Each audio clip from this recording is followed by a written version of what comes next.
just you and I, hey, together forever.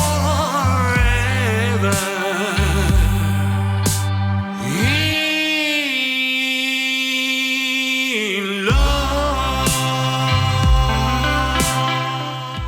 Welcome back, everyone. And for today, I'm joined with Cameron and Madi of Queen of Hearts. But before I really get into today's episode, I did want to point out that while we are going to talk about Annie as a character like I do in my traditional episodes, a lot of questions will build off their film Queen of Hearts. So if you haven't seen it, I do have the link in my Podbean account, so be sure to check it out before you listen to today's episode. With that, here's Cameron and Madi. Hey everybody, this is Cameron. I am the writer and director of Queen of Hearts, a Twin Peaks fan film. You may have seen me over the years. I host the Twin Peaks Saw of the Day videos and other stuff on the Obnoxious Anonymous YouTube channel. Hello, everyone. My name is Madison Bates. I worked on Queen of Hearts as originally the producer, and I also ended up playing Annie Blackburn as well. We could start off, we'll just go in chronological order, starting with everything from the Final Dossier. I'm going to try to bypass a lot of the stuff, the more convoluted parts of the family tree. But I will point out that Tammy actually does get Annie's age wrong twice, or at least once in her writings. And it kind of sets the precedent if you're not sure what to trust or not to trust, because they mentioned that she was born in 1973, I believe. I was like, she couldn't possibly be 15 or 16 at that time.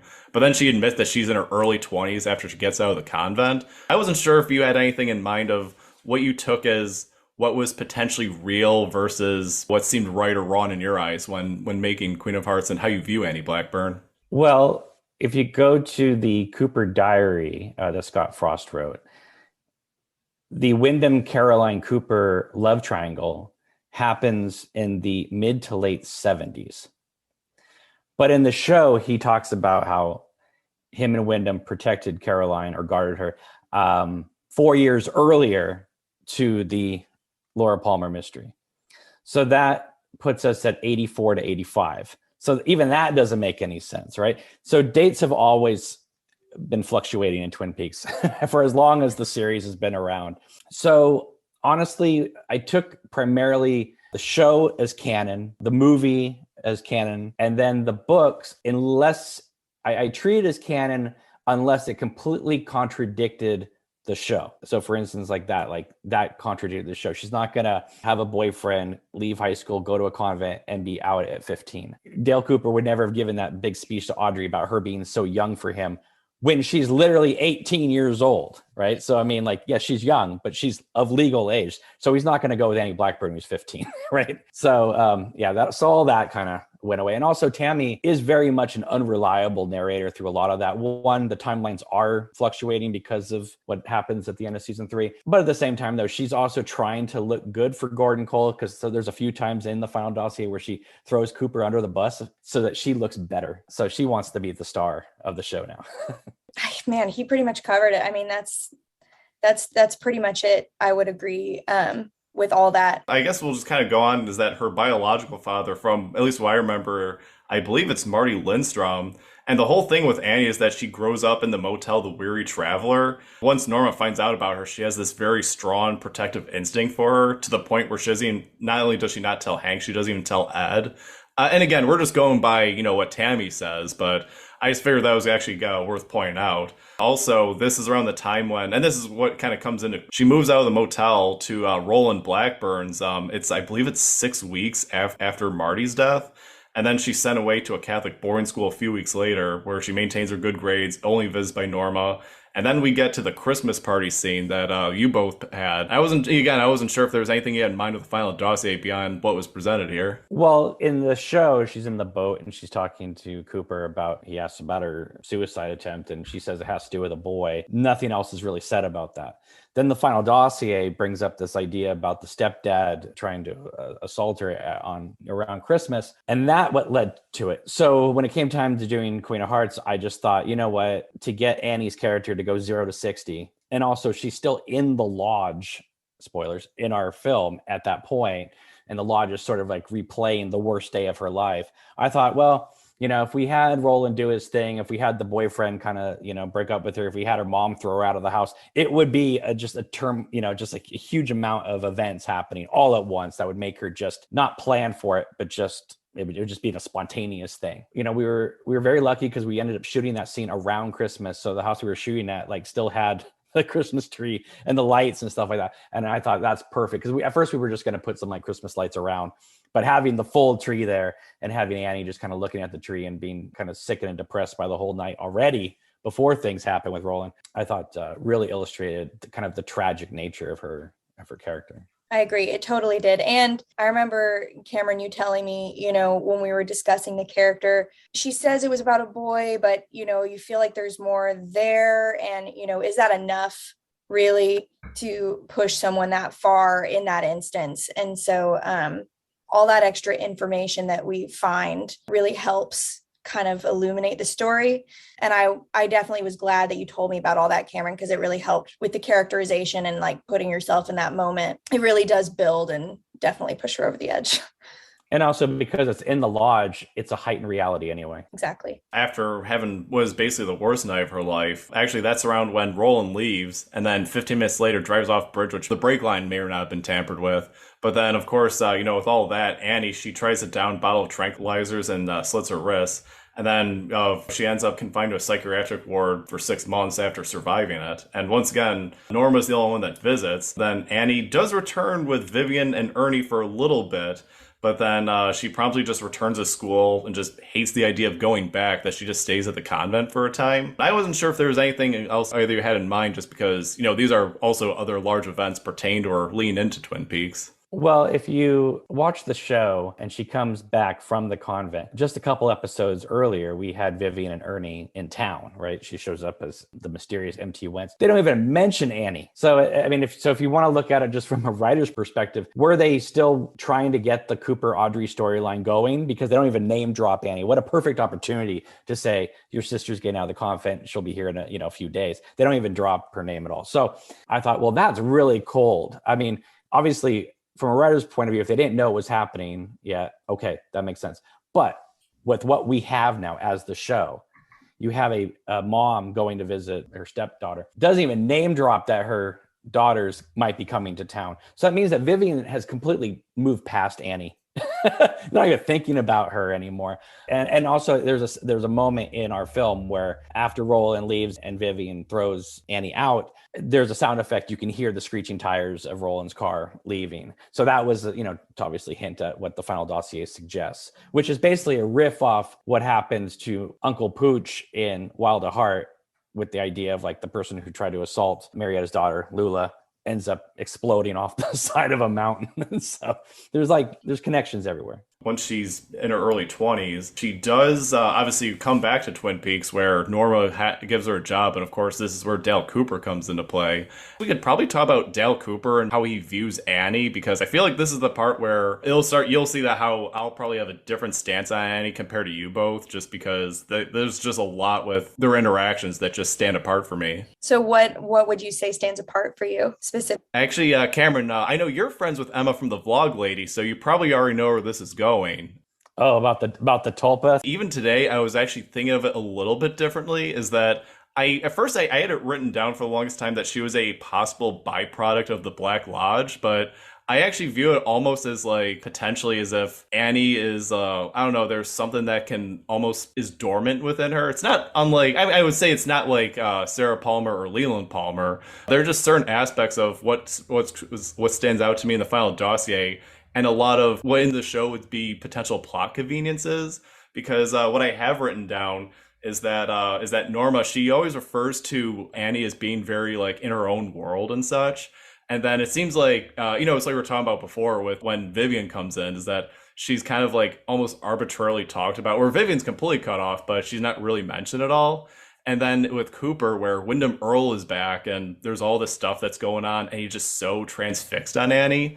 But the big one for me is that when he's doing the little design of Major Briggs and the Log Lady's mark, and she just casually name drops Owl Cave. It's like this place that's pitch black that even Hawk doesn't know about. I thought, oh, this actually kind of works out pretty well. And the reason why I'm bringing this up is that I feel like, and actually one of the things that Tammy says in the Final Dossier, and it's this one I would agree with, is that she says somehow Cooper could never resist a bird with a broken wing. And it just seems like she's like the perfect person that would get Cooper into the Black Lodge. And sorry, I know I'm getting a little long-winded about it, but the last thing is that Major Briggs says that fear and love open the doors.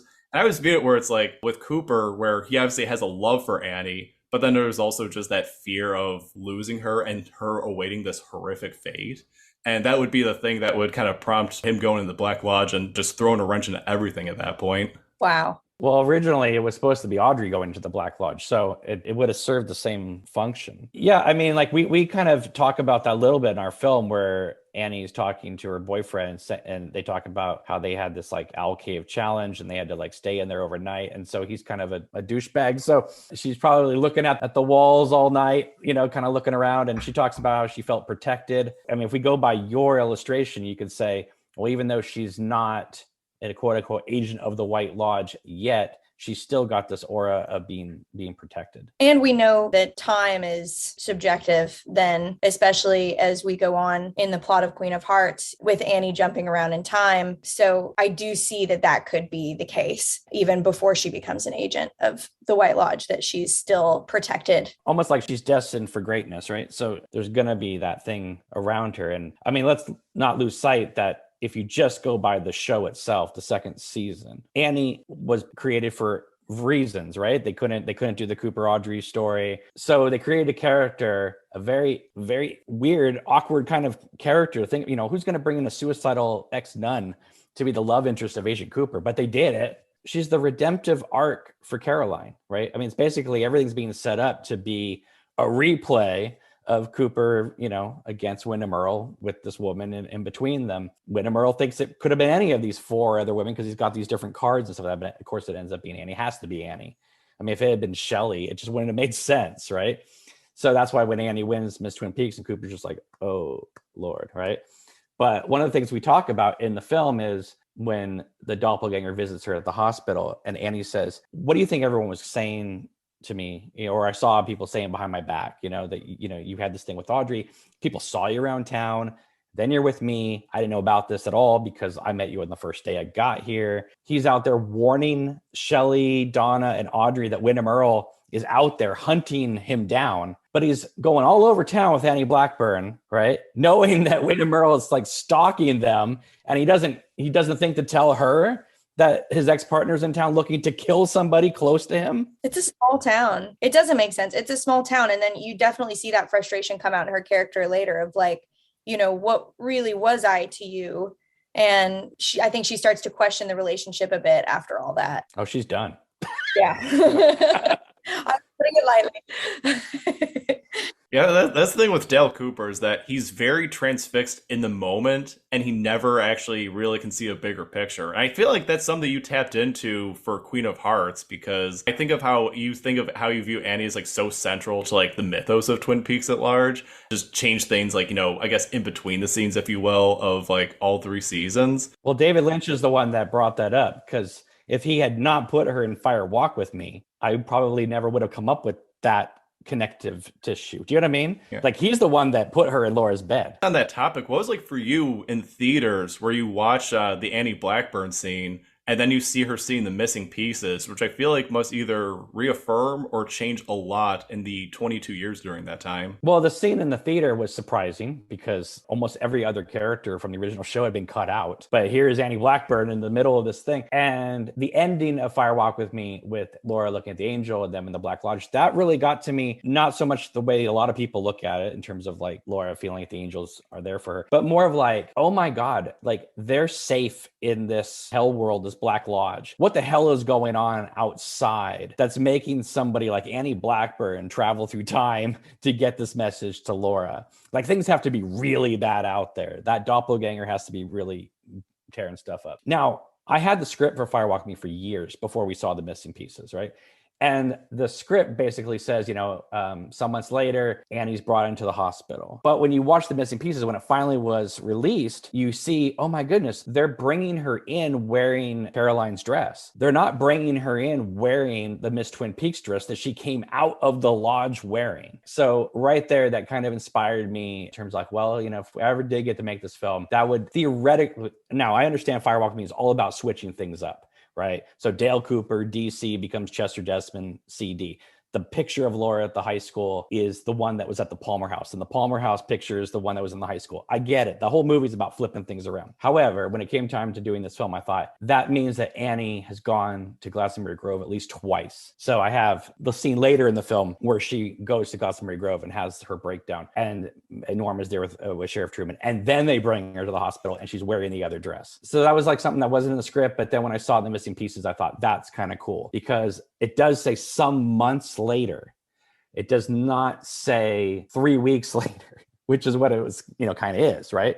If you go by the show's timeline. So that gave us permission to like go, okay, cool. She's hanging out with Dean. She's going through all this stuff in time and space. So by the time she gets back, it can be some months later. On the top of Queen of Hearts more so, I do like the fact that you made that some months later adjustment because I know with The Missing Pieces, I just accepted that Lynch kind of had his own thing that he liked to do. Like, you read especially the last parts of The Secret Diary, a lot of it doesn't quite lap with Fire Walk with Me. I remember when I interviewed Jennifer Lynch and I said, well, when he was going to make Fire Walk with Me, did you think he was going to adapt your diary? And she said, Cameron, I don't think he's ever read my diary. So right there, that tells you something, right? And then if you look at, like, there's so much in like season 3 that's just left open to interpretation, right? Like, for instance, in part 8, when the fireman or the giant, and the orb comes out, right? And they send the orb towards the United States. If you watch the orb go and it's going across Mexico, whatever, and it looks like it's on a trajectory to the Pacific Northwest. But where the fade out happens in the show is right as the ball passes Odessa, Texas, right? So it's like, are they sending the ball to the Pacific Northwest, or is that them sending Carrie Page to Odessa? It's like, when Laura's in the Black Lodge and she screams and she flies away, is that the ball being sent to Odessa, Texas? There's so much stuff that like is just left open. So yeah, I mean, there are definitely multiple timelines. Because for instance, when you look at part 18 and they show Cooper rescuing Laura, right? It's a different shot. It's different takes. So that's implying that he's done this multiple times now and he's trying to get this right. So who knows how many multiverses there are. Yeah, I always kind of thought of it more so that there's two realities that we're primarily focusing on, or at least Lynch is primarily focused on, but there are others. I guess, we could say some like My Life, My Tapes could probably fit the bill for that. But yeah, that's the thing is that like I know everyone has different theories on how many alternate universes there are, or like alternate scenarios. It's always hard to know where to pull the thread on it. Right, and a lot of his work is, I mean, you could argue that Mulholland Drive is in here too, and he says that Lost Highway takes place in this world. So I mean, it's all one world. I mean, like Fire Walk with Me is the prequel to Twin Peaks. But really, the prequel to Twin Peaks is Blue Velvet. Like it's Jeffrey Beaumont, but it really is Cooper and Diane as like their first little Hardy Boys mystery. Out of all the Lynch's filmography, I always viewed that in terms of being a direct sequel to Twin Peaks. I always viewed that actually Lost Highway was, where the mystery man just feels like he completely fits as omnipresent evil from the Black Lodge. And who's to say it has to be just in Twin Peaks? It can be other vicinities, and that's not even going the fact that the Hollow trilogy with Mulholland Drive and Inland Empire can overlap as well. Yeah, because I think Lynch, he said in one of his videos that Lynch had 2 other movies in mind for Twin Peaks, and that when they fell through, that a lot of that carried over for Lost Highway and a lot of similar elements as well. Well, it makes sense. I mean, Pete and his girlfriend, don't they feel like James or Bobby and like one of those girls in Twin Peaks that and a lot of Lost Highway is the James and Evelyn storyline for the big screen. Oh man, I didn't even think of it like that. I don't know. It's like I think you make the James Evelyn stuff sound a little too good when you put it like that.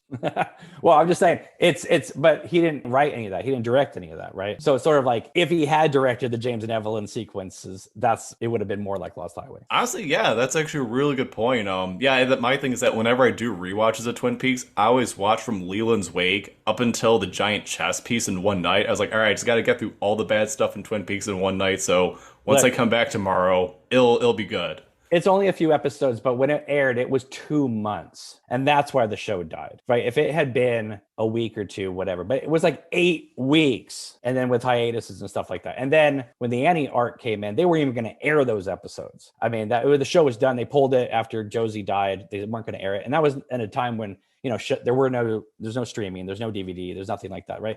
So we weren't even going to get them. And enough people complained that they said, fine. So they put the first 4 out, then waited another month and put out the last 2 as a Monday night movie. And that was it. Oh, I think it was in Reflections by Brad Dukes, where it actually had less to do with Coop, the movement, and it actually had more to do with, I forget which country, but they had to have all episodes released on ABC in order to play it in one other country. But it was like a 2-month gap, right? And I remember a friend of mine called me and said, yeah, apparently the girl from License to Drive is going to be in this. And I'm like, what are you talking about? It's ridiculous.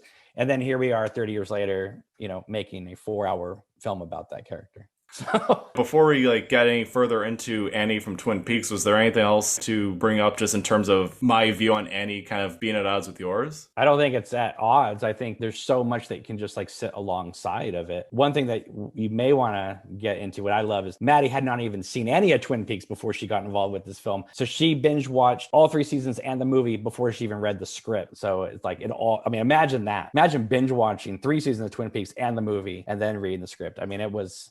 I think her mind was blown. It took a long time.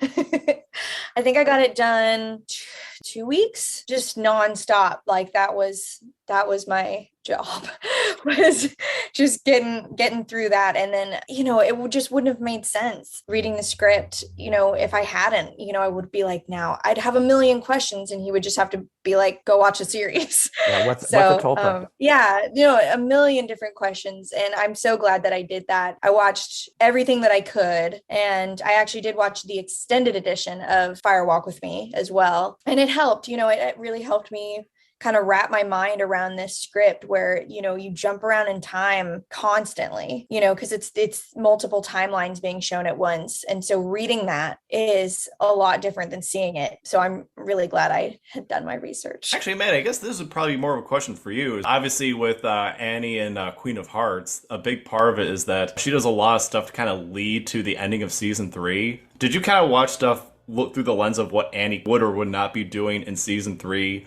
even during that time leading up to reading the script? Yes and no. It was, at the time when I was reading the script, remember, I did not know that I would be playing Annie. So I was more looking at all of the characters equally. I wasn't necessarily singling in on one, but I definitely reread the script after I found out that I was playing Annie. So I did do that then. But at the time, I didn't know exactly what I'd be taking on yet. So that came a little bit later. The one thing I did want to point out is that we can't really talk about Annie without going into the Black Lodge. And I'm not sure if this Lynch just kind of did this because it felt right in the moment. But I noticed that throughout Dale's time in the Black Lodge, Maddie disappears when she says, "Beware of my cousin." And then Annie disappears right in front of Dale Cooper Wyndham Earl. I feel like there's some almost a vague connection of sorts because other characters just kind of leave off in their own way. And I know this is contradictory to my theory that I came up with, but almost more of a purity of Maddie and Annie and something relative to that. I wasn't sure if any of you had any thoughts in mind about that in the Black Lodge or any of your own theories.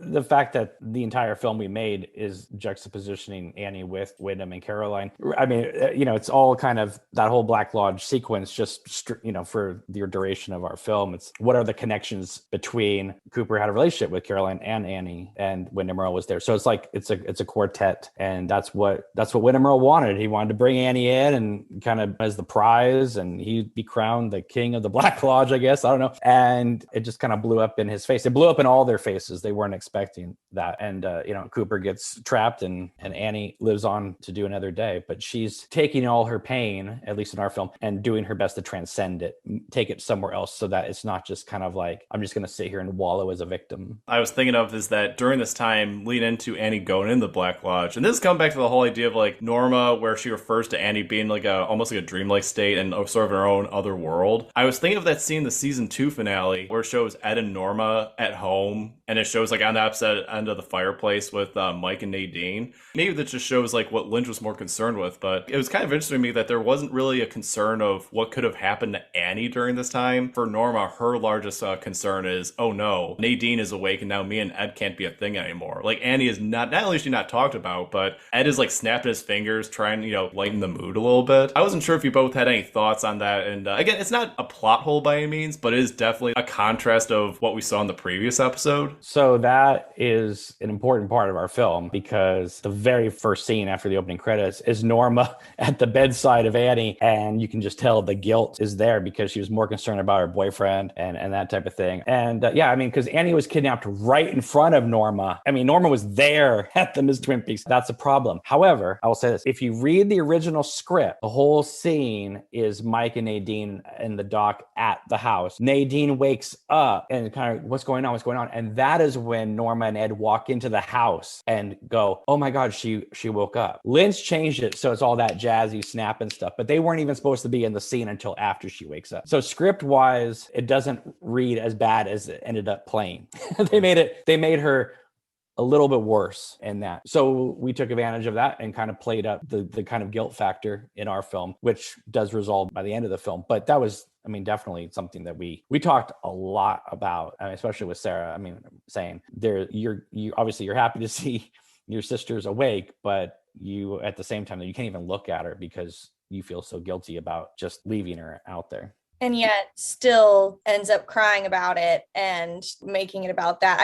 She stops herself, but she also can't help herself at the same time. Watching it, I got mad because I was like, what? Did you just completely forget about your sister? Does nobody, she saw it. She saw it happen. What the heck? So I was blown away that was the reaction. You see that, and I like the way, Cameron wrote this in the script and we played with it in the script, and you see it in Norma's character development of her realizing, she spent a lot of time thinking about herself and her problems and kind of exploring maybe why that was and why she may have ignored Annie a little bit here and there. So that was interesting. And that was interesting also, for Annie's character to internalize, because her whole thing is, I'm fine, don't worry about me. I think she's a very forgiving person, so I don't think she really holds on to any of that against Norma. But that's where her training at the nunnery comes in. Forgiveness is a virtue. Looking through the lens of season 2 finale and Fire Walk With Me is that I think of the fireplace in that scene. There's something about Lynch where it's fire and the way he uses fireplace, Twin Peaks, where it sets people off because we have that scene with Ed, Norma, Mike, and Nadine, and then we have the scene with Ben Horn and Doc Hayward where Doc Hayward he really sets off. And then we have 2 scenes of the fireplace and Fire Walk With Me. I'll focus on the one with Leland when he's really dwelling on the killing of Teresa Banks. Is that I think there's some about fire in Twin Peaks. There's some that Lynch where I feel like there's something that you can tap into and you can articulate enough, but not quite to fully explain it. So that's the toughest thing about running a show like this, that there's stuff that makes total sense to me that feels clear cut, but sometimes I can't explain one bit. So the entire Wild at Heart is fire. Right. So you just kind of look at it as well, that was a motif that he was working with at that time between 90 and 92. It just was, he used so much fire in Wild at Heart that there's almost no fire in Fire Walk With Me, except for, like you said, the one fireplace shot. Since we're kind of going post season 2, when she gets out of the Black Lodge, she seems relatively unaffected. Again, it comes off as clear cut, but also ambiguous in terms of her being unaffected that first day. Again, I know me and Cameron, we talked about this off camera at one point, is that you have the Tulpa idea in mind, which I thought was really ingenious, and yours was more the idea of we just need to explain how to get Annie out of the hospital. Yeah. The thing with her is that she does, a year after the events of season 2, she does slit her wrists again. And this is where it kind of comes to the whole, potentially there's a Black Lodge entity that would potentially possess her, because I think of the scene with Leland when he tries to end his life with Bob. And the things that had Norma been even a little bit later, that could have been some that would have actually killed Annie. Well, we do cover that in the film because, she's in the Black Lodge in the recreation. She slits her wrists again, and then she goes through her little thing. And then once at a certain point after she gives Laura the message, she gets pulled out and then she comes to and she's in Norma's bed and Norma discovers her, which is the scene in the Final Dossier. So we played it off as she didn't slit her wrist again to commit suicide. It was something that had happened. And then Norma just discovered her body and then, took her to the hospital. Makes sense with the whole some months later where it's like, Harry Truman is there. It was like I was saying before, is that you actually explain these some months later in a satisfactory way where it's not me just kind of like dismissing like the bottom title for it. But yeah, again, like I think for me, it's just that there's just certain ways of like how you view stuff behind the scenes versus the mythos can kind of dictate how you feel about a character. I just figure it was worth mentioning the thing about the slitting her wrist gun a year later. And the thing I forgot until I reread it today is that Ben Horne contributed a pretty good amount to getting Annie the help that she needed. Because I know that with Ben Horne in the Mark Frost books, there's a lot that's kind of contradictory, even those. And again, we kind of talk about the different realities, but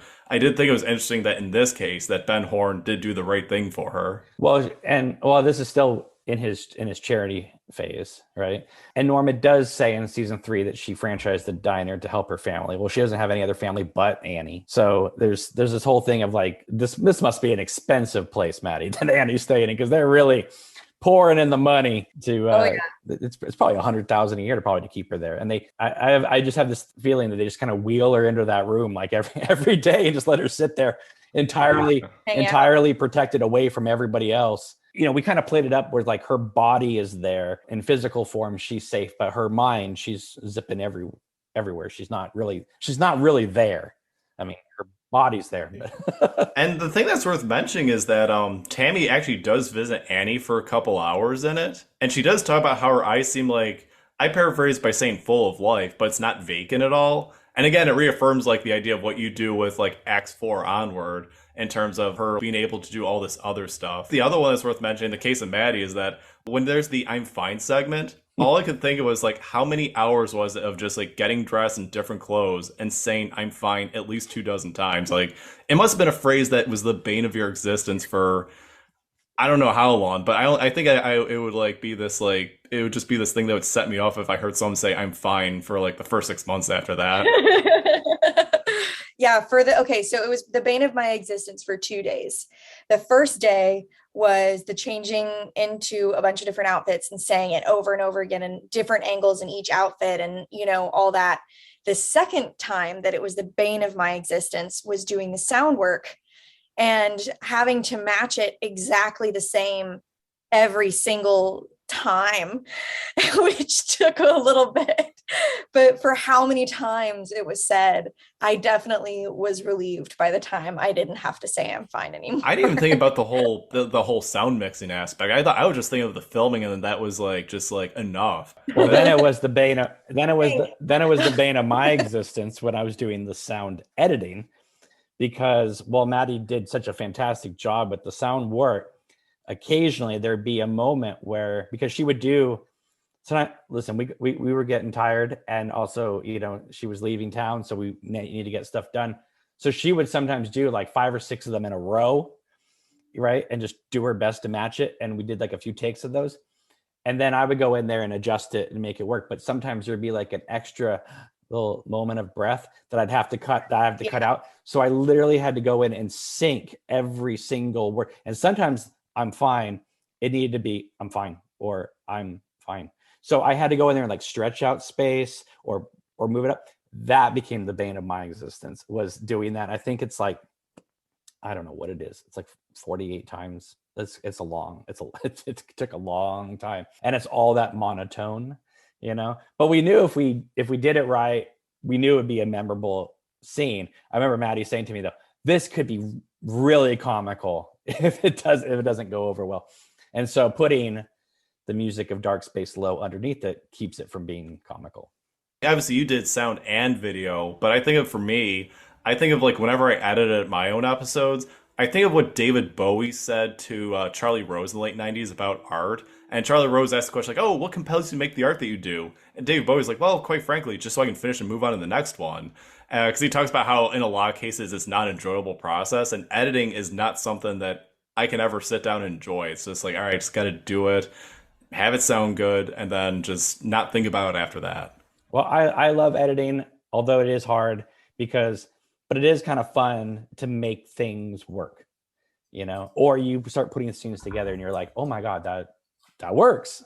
right? Or that works, but not quite enough. What can I do to make that work?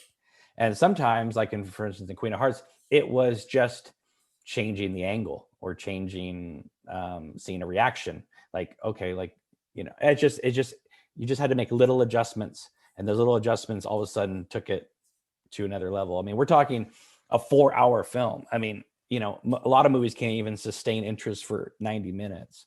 And we're taking on characters that people know and love from 30 years earlier, played by very well-known actors, and trying to hold your interest for 4 hours. And it seems like it's worked because people really seem to really enjoy it. On that topic, because since obviously we're talking about actors with Maddie, with taking on Heather Graham, was there any stress of just knowing you were taking on like not only just a previous character, but an actress, of that magnitude? Well, you definitely need to have a certain respect for that actor and their work. Absolutely. But if I think I approached it in less of a, oh my gosh, what if I can't make this work, to, well, I got to make it work. So how am I going, how am I going to do it? I didn't want to psych myself up about it. I definitely had respect for her and her work. Absolutely. It was an honor to be able to do my best at recreating it. And another thing was that a lot of it was played on a plot line that took place after everything that she had experienced in the Black Lodge and, leading up to it. So she had changed in ways, and that definitely allowed me to explore a little bit more and, kind of flesh that out on my own. But then some of the flashbacks of the earlier scenes that we see later in the Queen of Hearts film, I definitely had to spend a lot of time watching and rewatching all of her little tics and mannerisms and all that little stuff. So I would say I definitely saw it as a challenge. Every single one of the actors in the Double R Diner scenes at the end, pitch perfect, because they're all doing their own spin on things. We're taking the characters into other areas, but if you're recreating something that people have seen, right? So you have Norma and Shelley and Annie and Cooper and Major Briggs and all that, and Whittem Earl, you have to match it as best as you can. And it's great because when Maddie and Nico are doing their scenes, it's familiar lines. It's familiar. Oh, we're back in the Double R Diner. We're back in the season 2. We're back in the certain framing of the show. And yet the lines now have new meaning because of everything we've already gone through in it. Even though it's the same lines from season 2, you now see the characters differently because, it's now 3 hours into the film. So the one question I do have is that for anyone who does a Twin Peaks rewatch, where do you think watching Queen of Hearts would fit in it? Well, the idea was Annie visits Laura as a little kid. She visits Cooper as a little kid. When I first was thinking about making the film, I thought, wouldn't it be really cool to kind of bring it up to, where season 3 ends? And I thought it would be Annie outside Norma's house. There, you'd hear off in the distance the scream of Carrie Page. The lights would go out. That'd be really cool. And then Norman would say, come back inside. And Annie would just kind of go, yeah, like kind of recognizing that there was a plan happening and whatever it was. And she would go back inside. And I thought it'd be cool to play like the Fire Walk With Me theme and just kind of end it. And I thought, no, because I thought about that for about 10 minutes. And I thought, wait a minute, what am I doing?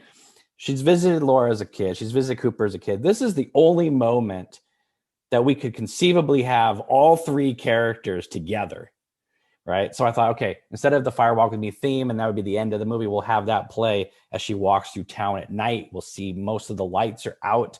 It would kind of give us our last kind of look at the town. And then she's going to stop and be right at the end of episode 18, have them all together, and then tie it in with, instead of I was with Laura and Dale, I'm now with Laura and Dale, so they're now a team. And I thought it'd be really cool to kind of because the whole show from season 2 on feels like it's building to some sort of something between the Black Lodge and the White Lodge, and so I just wanted to kind of give you a little hint of that, and also kind of kick the can down the road about 5 more minutes than what we saw. And I like the ending of season 3. Some people don't. So I kind of wanted to go, okay, it's still going to end on a cliffhanger per se, but it's going to have some emotional closure because you're going to see Annie is in a better place. Cooper's in a different place, Laura or Carrie, whatever, it's a different place, but they're together. And to have this whole, I like the idea of, if you're facing adversity, to not run, to not hide, but take a step forward towards it. And I thought, that's the way, if I could end my Twin Peaks story, that's how I'd want to do it. Kind of go off with an optimistic final moment. Yeah. And for anybody, you know, for people rewatching, and when I rewatch, that's one reason that, and I love the film as a whole, and I love the whole thing together. But that is one reason that I am kind of glad that there's also the acts, because if someone wanted to, they could potentially go through and watch season 1 and season 2, and then watch certain acts, and then kind of go in through season 3 and watch them, you know, in whatever order they want, to kind of like fit it into the story in their minds, you know, kind of like, I don't know if there's even a way to really do it chronologically, because there's a lot of overlap, but that just something to think about. There's also subtle differences between, I mean, little stuff, but there's subtle differences between the acts and the final film. There are changes, nothing huge, nothing substantial. But if you're really paying attention, there's some things that are like held, you know, a few frames longer. It just, there's little things in there. So it's a different experience, even though it's the same thing. You made the choice of continuing a little bit after Part 18. Was there that part of you being extra deliberate on like, okay, if I view this as basically canon, was there anything that you had concerns about what would be set in stone once it was put in there for either of you? Well, just from a script writing point of view, I thought, like I said, I wanted that emotional closure.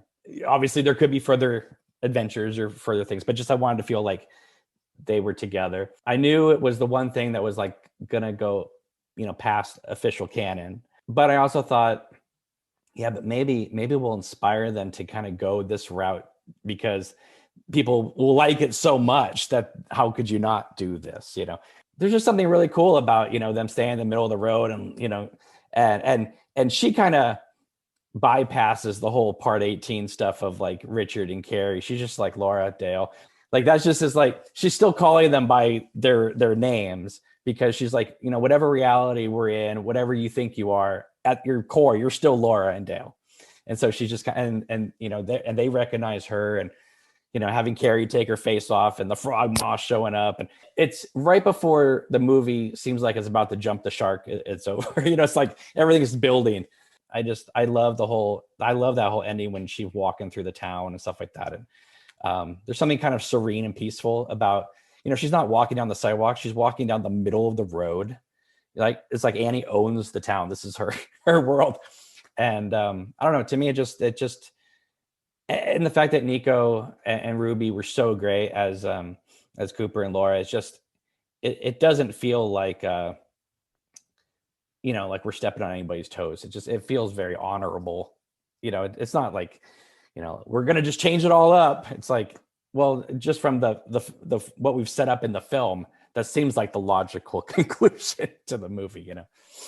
Yeah, it feels very powerful, and it also lets your imagination go wild afterwards. I love that. Yeah, that's the thing is that, you know, it's like when we both made this, it's very clear from a place of like honoring what's come before. It's not like oh, I want to reinvent the wheel type of thing. It's, and the thing is that it always shows in a movie. It's like, even if people don't explicitly pick up on it, they will pick up on it, at least on a subconscious level. And I thought it was like pretty clear cut throughout every frame, like at least when I watched it. Because a lot of people look at, you know, seasons 1, 2, you know, the series, each season separately. They connect, but, you know, season 1 has its own vibe. Season 2 kind of kicks it up. Season 3 is very different. Firewalk with Me is very different. People look at the books different. So I wanted to kind of create something that weaved everything together to say, yes, they're different, but they can coexist. I know that there wasn't a lot, but there were a few in the Twin Peaks fan community who thought that me even just making a film like this was going to be, I don't know, like disrespectful. But anybody who read the script, anybody who sees the film can go, wait, the whole thing is honoring everything that Mark Frost and David Lynch and any other writers came up with, Harley Payton or Scott Frost, whatever. So I firmly believe, and I've gotten evidence of this as well, that some of the people involved with the show, if they watched it, how could they not just feel the love from it? The whole thing is honoring them. Yeah. Oh, sorry, you go on, Sorry. Maddie. I just wanted to say, I don't think watching it you could see anything other than a labor of love and an homage to something that we obviously have a lot of respect for. Um, I don't think, yeah, and I can understand how people would wonder before, but now that it's out there and you can watch it, and like Cameron was saying, anyone who has seen it knows that it really was a labor of love and was done with the utmost respect. Has there been any other feelings that you felt now that's actually over of after spending so many years, in case Cameron, decades of having this like in mind, getting it filmed, getting it edited? Is there anything that kind of feels like a weight off your shoulders or almost like something that almost like a void at this point? I feel like there's a lot of different feelings you would get after making something like this. Well, I just want to get clear. It wasn't decades because I came up with the story, but then I just moved on with my life and just thought I'd never get to make it. And then every once in a while I'd be like, oh, that'd be really cool to see that or whatever. And that would just, that was it. And then right around the ending of season 3, when I realized they didn't really delve into Annie, I was like, I wish they had done that, right? So that kind of brought it back up of like, and then I saw Thor's short film and I thought, oh, well, people are doing this kind of stuff, so I guess you can do this stuff. So that's where that came from. I felt a little bit of loss every time we put out an act because even though it wasn't the full film, it was just like, okay, we got this much up the mountain.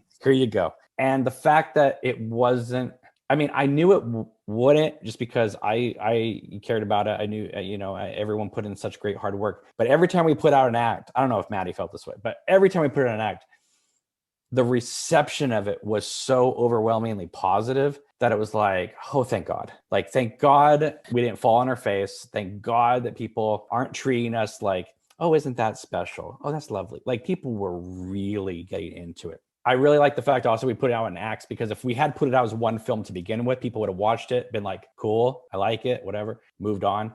But the acts made people rewatch them over and over and over again to get ready for the next part. That by the time the next part came out, they had already accepted Madi as Annie and Nico as Cooper and stuff. So it's like each new part became better because they were so invested in these actors as the characters, which they wouldn't have been if they just watched the movie in one sitting right from the start, right? So like I said, when I get comments, I'm very humble when I hear about this kind of stuff. But like seriously, like when I get comments saying, I think of Queen of Hearts as canon, that's always was our goal. We said, okay, it's unofficial. Obviously, it's not canon, but we want it to feel like it could be a part of it. And we want to make it with the conviction that people would want to have this be canon. Again, we know it's not canon. But at the same time, though, I think, in 5 years, 10 years time, when people discover it, if there's nothing else that comes out in the Twin Peaks universe before then, it's 3.5 more hours of time in this town with these characters.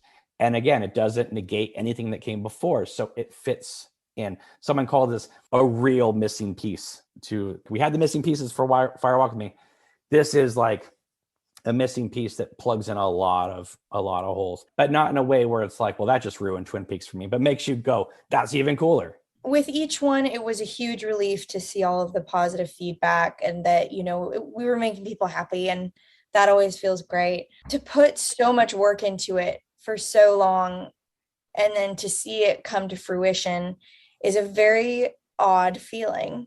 It's a good feeling, but it's also strange because that because you've put this amount of time and effort and thought and blood, sweat, and tears into this, you're never going to really stop thinking about it. You're never going to really forget about it. It's always going to be somewhere in the back of your head, at least. And so I'm glad that, we're able to look back on it with satisfaction, with, pride and at least a little bit of pride and know that we gave that world to people for a little bit longer and that, we made people happy with it. So to me, that's a pretty good feeling. And also we went all out. I mean, like we've said before, if there was an actor there on set and they were able to help out, they did help out. But day in and day out, it was Madi and I every day working on this. So like literally blood, sweat, and tears, and me, and then and then me being a new father and working on top of doing the film. It was a lot for 2 people basically to take on. We tried to get people to help out. No one else would show up. They dismissed it. Oh, it's this fan film thing. We had to legally call it that. So, there were people in the Twin Peaks fan community that really supported us. There were a lot of people who went out of their way to like make sure that it did not get any notice whatsoever. So it felt like, okay, we're just doing our own little thing. We're making our own thing. But if we're true to ourselves, if we're true to the idea, if we give it our best shot, we're at least gonna give it our best shot. We're gonna at least know that we tried. And so, yeah, with each new part we were putting out, and it was just, we were just really happy with it. And then the fact that other people were happy with it made us really happy. And we had people coming to us that say, I really didn't think much about this when you were going to do it, but now that I see it, I see why you worked so hard and wanted to tell the story, because it's cool. And I had said this on the filmmaker commentary, but I think it bears repeating. Looking at it from the beginning, it was this massive hill that I couldn't see the other side of. We couldn't, we just take it one step at a time, one day at a time, and just get as much done as we could. And it was a really good lesson, to me at least, about just keep pushing, and you will eventually see the light at the end of the tunnel and accomplish something that may not seem possible at first. Were there any other upcoming projects you both had lined up as of now? To be honest with myself, it's been about a month. I took a long road trip and just kind of, I don't know, I've been flirting with ideas, like just seeing like which mountain I want to climb next. I haven't decided on anything yet. Maddie and I have talked about some ideas. Again, we haven't decided on anything, but it would be an absolute joy and honor to work with her again. Absolutely. Absolutely. I just finished making some songs with my dad, and we're called Oleta Pearl, which is spelled Oleta and then Pearl.